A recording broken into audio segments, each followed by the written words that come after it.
Welcome back to the Camino Cafe podcast. I'm Leigh, your host. In today's episode, you are going to hear from 4 pilgrims that just arrived into the beautiful city of Santiago over the past week. First off, you will hear from Jorge and Miriam. Then you will hear from Steve Walther. And then you will hear from John Garnett. I loved speaking to all 4 of them, and I think you're going to love hearing their up-to-date tips from the Caminos they all just walked. I hope you enjoy this episode.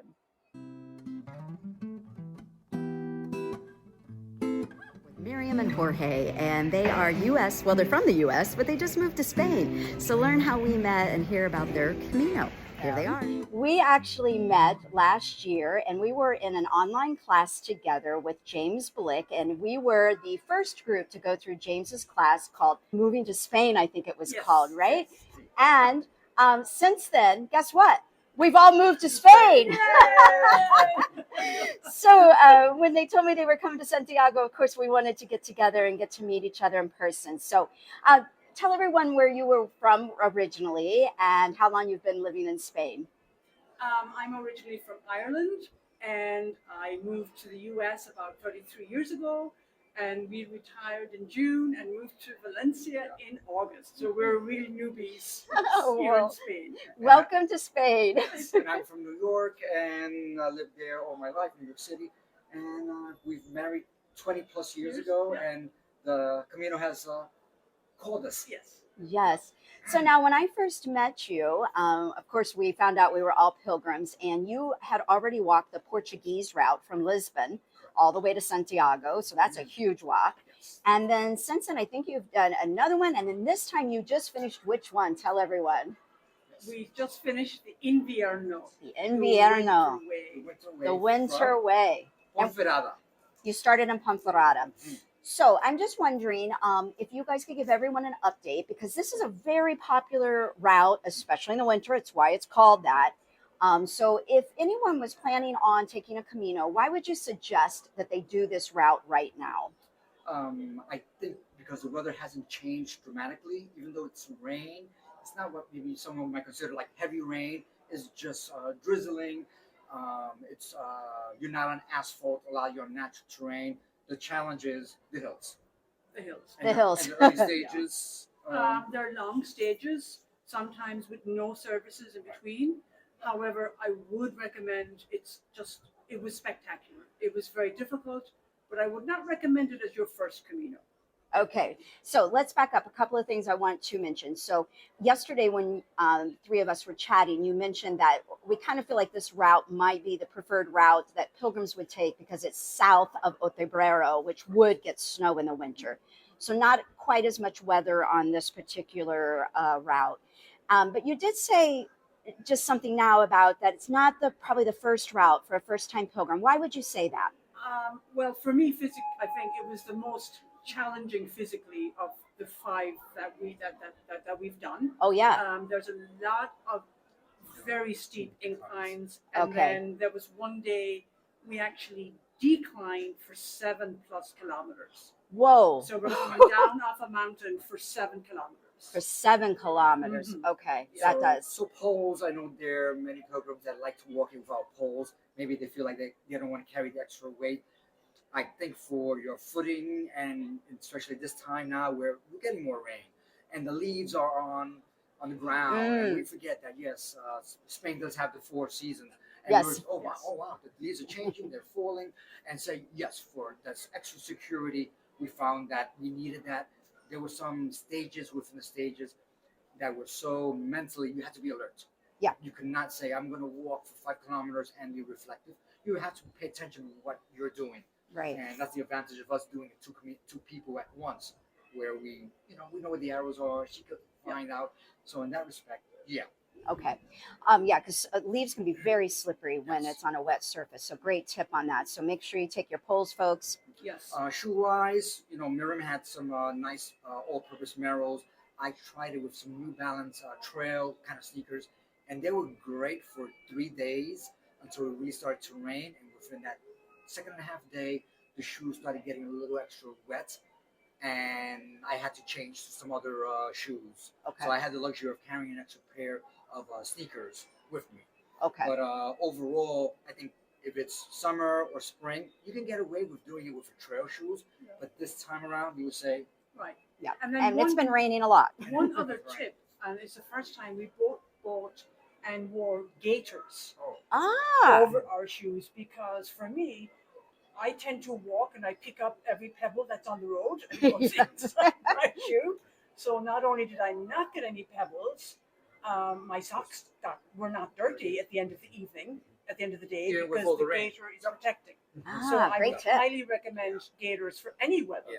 And are they short gaiters, just ones that kind of go above Exactly. your ankle? I had the short gaiters, Okay. and she had some mid-sized ones. That mine Okay. went like under my shoe Okay. and then attached to the lace, and they came up above my ankle. But I would highly recommend gaiters. I think there's some out there called lazy girls or something like that. Okay. That almost like a slip over, Ah. and they really cover your whole shoe. Yes. And so I think there's just much more good equipment out there available than ever before. So Okay. I would think Miriam is I would correct. think gaiters are Are really a must. If you're Yeah. getting dusty days, Mhm. you don't want that dust or pebbles to grit. get in, and the grit. Okay. Yeah. Now, you started in Pomferrada. Was there a village or particular landmark location that really stood out to you? They're like, hey guys, don't miss this if you walk this route. Las medullas or the yes. Las Medullas. It's the Las first- Medullas. It's the first day. It's a long day. How many kilometers? 27-ish. Seven-ish. Yeah. Ooh, if you wanted to divide it, could you? Are there places You to could- stop, or it's just a long day? That's a long day. That's a long Okay. day. Yeah. But it's relatively flat until you get to Las Medullas, and there are some alternate ways. But go ahead. Tell Yeah. me about the But Medullas. the Las Medullas are these mountains that the Romans wanted mined for gold. Oh, And so they drilled holes in the mountains and poured water in so that the mountains broke. And they're just wonderful golden color. And I would like one day to go back and take a tour of, you can actually go inside the mountain, Yes. I guess, Yeah. and see them closer up. But we were just too tired, and they were 5 kilometers away from where we were staying. Okay. Yeah, after that long day. There was no energy No to go back. sightseeing. So that was love. That was beautiful. That was Okay. beautiful. So, here's a question. What makes you guys keep coming back? You're veterans, you've done several routes. What is it about the Camino? Because now you live in Spain, right? And so what keeps you walking? I think from friends that we've spoken about the Camino, they are enthralled. It's fascinating that we do it. And it's always challenging to explain to them that you always have to, something you have to experience in certain ways because they're different facets. Our first Camino we did from San Andres, we met no programs. Our second big Camino from Lisboa, we met no one. Then we met people, and then we have a program family, and so they're different in different ways. So I think you need to experience this. You arrive to Santiago de Compostela, and all of a sudden you feel a certain spirit about this special place. So I think experiencing is the only way I could explain it. It's like me trying to explain how does a mango taste. It's just like you gotta taste it. I love that. Yeah. That's a great way to put it. Yeah. Now, how do you love living in Spain? Love living in Spain. Love it. Living in Spain. My dream is to live in Galicia, and hopefully, if that's meant to happen, it will happen. Oh, I hope so. I want you guys to be Yeah. closer. That would be fantastic. But Right now we're in Valencia is a lovely city. It's very flat. Maybe not the best for training for a Camino because it's flat, but it's lovely. The climate is very nice, and there's a nice other members that took the master class with us that are also there. There's like 6 or 7 other people that are in there. The All right. paellas are nice, but here in Santiago, the Albarino and the Cordero white wine is fantastic, and the tapas are fantastic here. I'm not getting that full tapas. There are tapas places we're not getting that in Valencia as much as we would Okay. like. Yeah, we may have enjoyed a little bit too much of that wine yesterday, but that's another whole video. Un poquito. Un poquito. Okay, so hey, you guys, is there another route in you? Will you be walking another route? What's on your bucket list when it comes to Camino? Well, so when we shipped our mochilas. When our mochilas arrived to Valencia, we wrote the names of 10 Caminos on a piece of paper, Yeah? put them in a bowl, and that's how the Invierno came out. No, I didn't know that. Yes. Oh, that's so great. when we go back, we're just going to for another one. Oh, I love this. Okay, well, we want to know what the next one's going to be. Thank you for coming to Good Morning Santiago and telling us a little bit about your Camino. I can't wait to come visit you guys in Valencia. Of course, I hope that you end up here. That would be great. And everyone, I will post links to James's class in case you want to take the master moving to Spain class. Obviously, it worked for all of us because now we're living here. So thank you, Buen Camino. Welcome to Santiago. And we hope to see you back here after your next Camino. Yes. Buenos dias, Santiago. Buenos dias. Thank you. What a thrill it was this week to welcome Steve Walther into Santiago. We have had an amazing week hanging out, and we took a few minutes to just talk about his most recent Camino here in a new Camino Cafe podcast short called Pilgrims in Santiago. Let's hear from Steve. I'm here with Camino Cafe podcast favorite, Steve Walther. Steve, welcome back to Santiago. Well, it's so great to be here, Leigh, especially with you. Oh, well, thank you. I'm telling you, we've been doing interviews, I think, for 2 years now, and finally got to meet, which was amazing. So I'm so glad we got to do that. It was great because it felt like we've known each other forever, but we've never actually really been to where we were together. So, Steve, how many times does it make it now that you have walked into this beautiful city? Not nearly enough. This was my fourth Camino. I've been here many times, but this was my fourth Camino walking in. Fantastic. And this last Camino, tell everyone which route you took and maybe the highlights of it. Yeah, so I did a little bit differently this time. I did the Camino Portugues, which I started off on the coastal route, and I switched over partway up the coast over in Camina, over to Tui, and then crossed over into Spain, and then up to Pontevedra. And in Pontevedra, I did something that I've always wanted to do, and I was so fortunate and lucky to find the right people to do it with. I did the spiritual variant, and which, if any of you haven't heard of it, look into it. And for those of you that have been wanting to do it, I can't recommend it enough. It was probably my favorite 3 days that I've ever had on the Camino. Just incredible. And that's saying a lot because tell everyone how many other routes that you've walked. Oh, this was my fourth. Right, Yeah. but you've walked the Camino Frances. Part of the Frances, and I've walked Del Primitivo, which I also love. And then I walked all the central route on the Portuguese last year.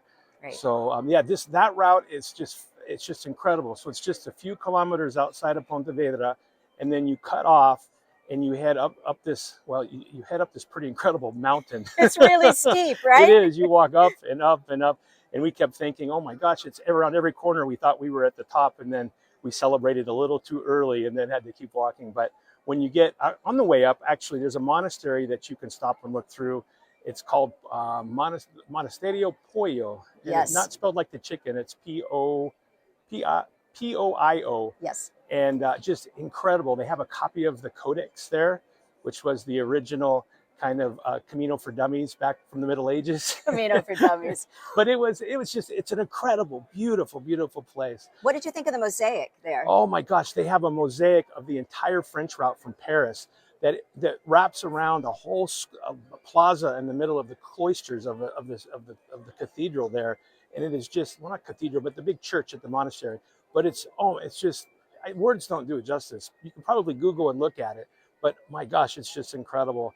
And then from there, you walk up over the mountain and down to the top of the mountain. There's another monastery in which you can stay, and it was called Monasterio. I can never say it correctly. Armenteria. And you can stay there with the nuns and the church inside there, and it's the most incredible thing. We went to the Pilgrims blessing mass there, and the nuns and one priest come together and they sing all of these songs and blessings. We were all almost in tears. It was just so beautiful. And then the next day you wake up and you walk down this creek and you follow this creek that originally there were 30 mills, grain mills, stone grain mills that ran off of the water of the creek. And they're kind of all in disrepair now.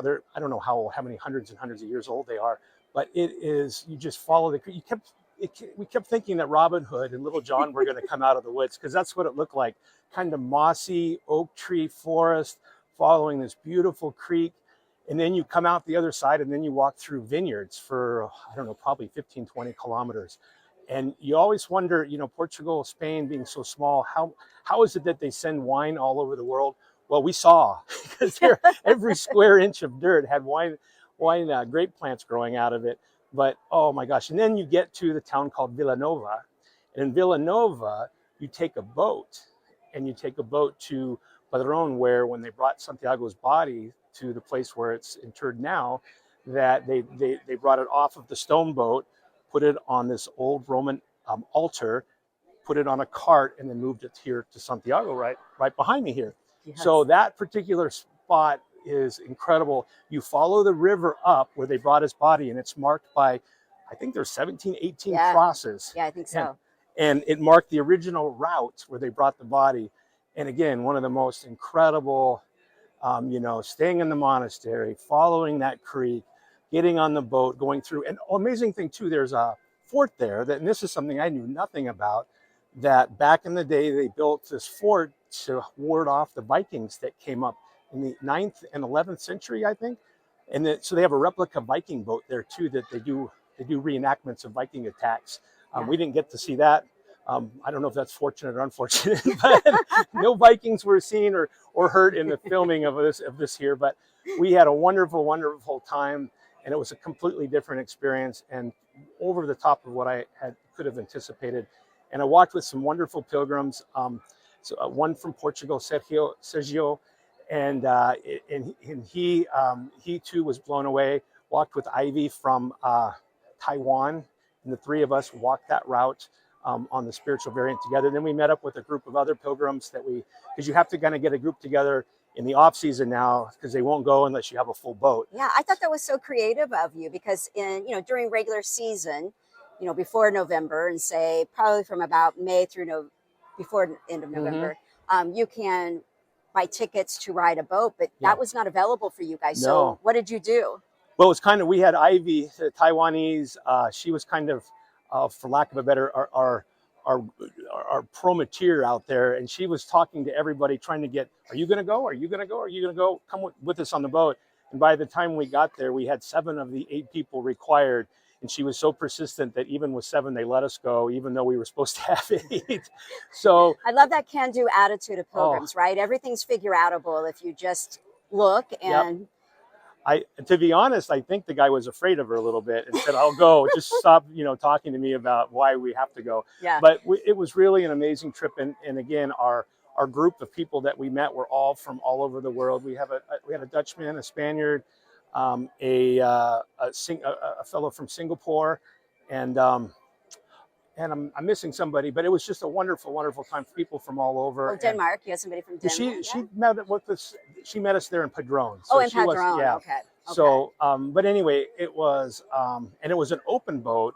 It wasn't, we were sitting in seats in the open, and you go through this area where they fish for mejillones, mussels. Yes. And we got to watch them fish for mussels commercially, and it was, again, a different Camino altogether. You're on a boat ride. Yeah. Okay, so those days on the spiritual variant, magical for you, right? Mm-hmm. Yes, but magical. You had some rainy days, my friend, before you got there. So what tips do you have for pilgrims? Because I know with your work schedule, you can't always pick the most ideal time to come. You have to pick when you can get away from your work. Yeah. So if you have to come during a rainy season, what tips do you have for folks? Well, make sure you know how to swim.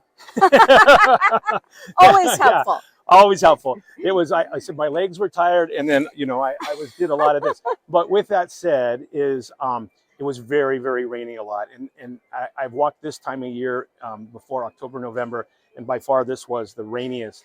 In fact, there was a few spots where they closed the trail, and we had to kind of side country it up the hill, because there was literally 12 inches of water in the trail. I was posting on Facebook to friends, is this a trail or is this a creek? And they had to guess, because it was hard to tell, because it was so, there was literally, it looked like a creek, some of them. And so that made it a little bit arduous, to say the least, but it was still amazing. I was talking to Nadia, a Danish girl, and we both said, it was a great metaphor for life, where we would start off with such trepidation every morning with, oh my gosh, it's raining again, and we're going to be walking in the rain. But once you got out in it, you're in it, and it's not like you're going to get more wet. Yeah. So we just, you embraced it and walked, and in spite of it, usually we got a little break at some point in the day and could change some socks and try to dry our feet a little bit. But all in all, it was just part of the journey and part of the magic and part of the excitement. I did walk more, with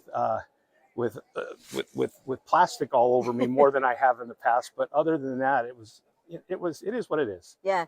So I just one last question for you. Mhm. What makes you keep coming back? To get that feeling again. What's that feeling? That feeling is positivity. I think today we live in a world that's so crazy with negative and how they're bad and they're this way. And on the Camino, we're all together. Our spirits are together. We're all helping each other. None of that other outside stuff is there. And I hope, for me, I know, but I hope for everybody that walks it, they go back and bring some of that back to their daily life. And I think anyone that has walked the Camino in the past, they know that before they even get back, really, they're already planning their next one, because that feeling is just so strong, and feeling of love and together and everything it's hard to replicate, even though that we should replicate it every day in life. This is a great way to remind ourselves how we should do it. Well said. Oh, thank How you. does it feel when you look at the cathedral? Oh, She's my beautiful today. Oh, It's sunny. of the 12 days we walked on this route, and then the 2 or 3 days I was here afterwards, decompressing.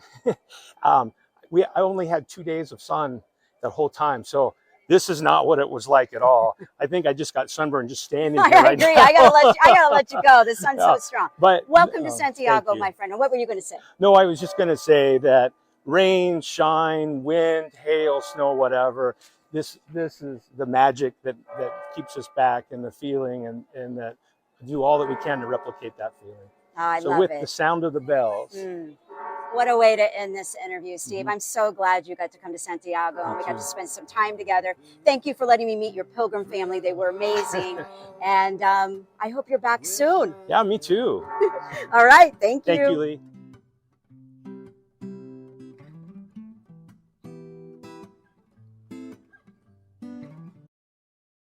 Hey everyone. Well, I am standing here with John Garnett, and he is from Australia. So welcome to the Camino Cafe, John. Thank you, Leigh. We've just had the luxury of having a long coffee, and he just came in from the Camino Frances, and we're going to talk a little bit about that. So I'm so excited that we got to meet today, and I've been really enjoying hearing about your Camino. So tell everyone where you started this Camino. Well, started on the 4th of September at St. John Peter Port. I started with a friend. We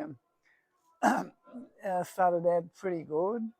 We were reasonably fit and healthy, considering the ages. Yeah, so let's tell everyone. So first off, you met Mike back in 2018, and you were, I believe, 82 then? Yeah, 81, I think it was. 81. Yeah. And you walked the Frances, and I remember Mike telling me that, hey, I got to tell you about this guy that I walked with from Australia, because he walked the Camino Frances, and you let everybody know. How many days did you complete the Camino Frances from St. John back in 2018? Well, I did it in 24 days, which is probably, pretty good time for an 80-year-old. Pretty good time. I couldn't do that now. I don't think I could have done it in 24 days, even at 20. That's amazing. But the thing was, I liked what Mike said about me. He did write a book in it. He said, here's this Australian, this old Australian. He's got no map, hasn't got any idea where directions or anything. And his only training was ballroom dancing. Ballroom dancing, I love it. So he was sending me up a bit, but... So now you're 85. Yeah, now I'm 85. You're 85, and you just completed the Camino Frances again. Yeah. But you've had some challenges on this walk, so I thought we should talk a bit about that. So you started in St. John. Yeah, I did. I had a few challenges. I think with I do have, with my body, I do have a sore shoulder. We had a bit of a couple of falls, right? I had three falls, major falls. One, I fell on the stairs in an Alberga, and it hurt my knee pretty badly. And, but I limped on for about another 100 k's when I went home to Australia.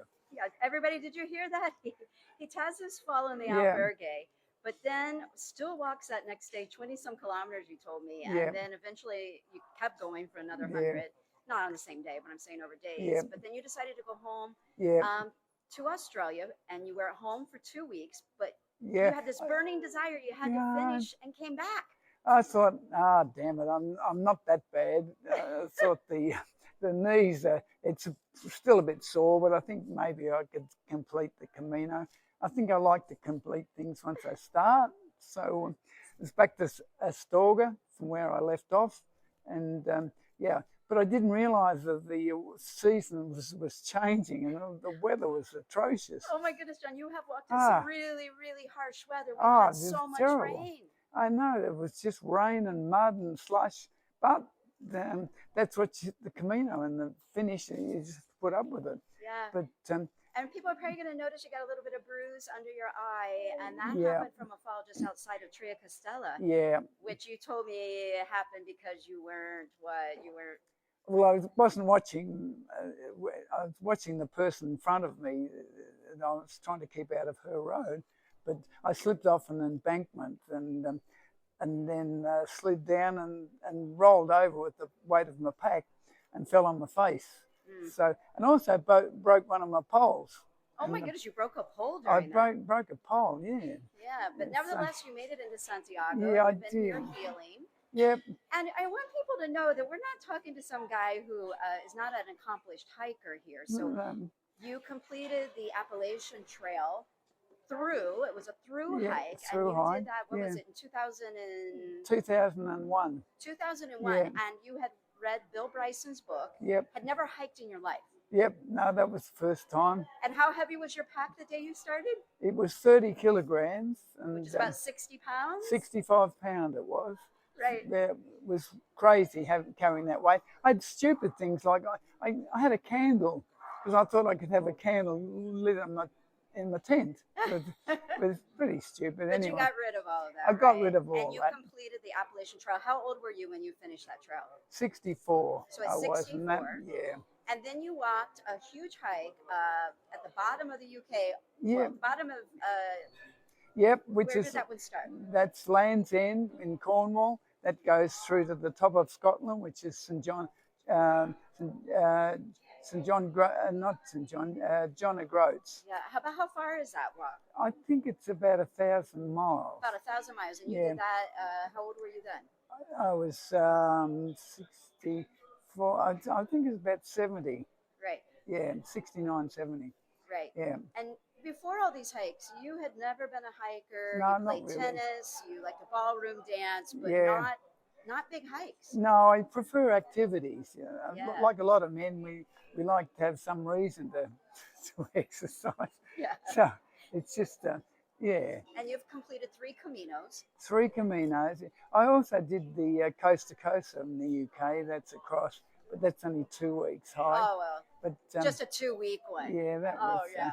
But look, I find everything's hard. Even go down the local milk bar to get a bottle of milk or something. I find that hard at times. Yeah. So yeah. But you know what I wanted everyone to hear, John, is you and I were sharing some cafe con leches together here a few minutes ago. I asked you, what are you most proud of? You've done the Appalachian Trail. You've done these big hikes in the UK. You've done 3 Caminos. What are you most proud of? And what did you say to me? Well, I'm most proud of probably the inner journey where I look to see in my life and come to terms with my early traumas, and I think that's the thing. I always look to find the better part of myself and maybe get rid of some of the less impressive parts I've got. And I think that's just a human journey to find the life and maybe in the finish appreciate that what the life we've given, with the opportunity that we've given to have this life. Some of us have put up with a lot of tragedies and that, but all in all, this journey is a wonderful thing, and I think to appreciate that. And I'm lucky to be able to have my health at my age where I can walk, I guess. So, yeah. So I think it's important to look after yourself, what you eat, and yeah, and just to maybe just appreciate life. Sometimes I'm pissed off with everything, but a lot of the time, yeah, I see the good side of life, and yep, and there's a lot of people. And the Camino is good for the people you meet and the stories you share, and you find we've all got tales to tell, and it's interesting to listen to what people say. And I've met some wonderful people, really. So, yeah. Well, I consider that I've met a pretty wonderful person today. Talking to you has been such a delight, and wow, congratulations on this Camino. But more than anything, congratulations on this inner journey that you've been on. And thank you for inspiring others to walk and sharing your wisdom. Well, thank you, Leigh, for listening to my story, and I appreciate that. And it was nice to hear your story too. It's quite an interesting story you tell, and I'm pleased to have shared that with you. And yeah. Me too. I'm so glad we met. Yeah. All right. Well, you have a safe journey back to Australia. Thank you, Leigh, and yeah, and good luck with your life too. And I think what you're doing is very good, capturing these stories of all these different people. I think it's wonderful. Well, thank you, and big shout out to Mike Gardner for introducing us. Yeah. Yep. Yeah. All the best to Mike too. All right. All right. Thanks so much. Okay. Thank you.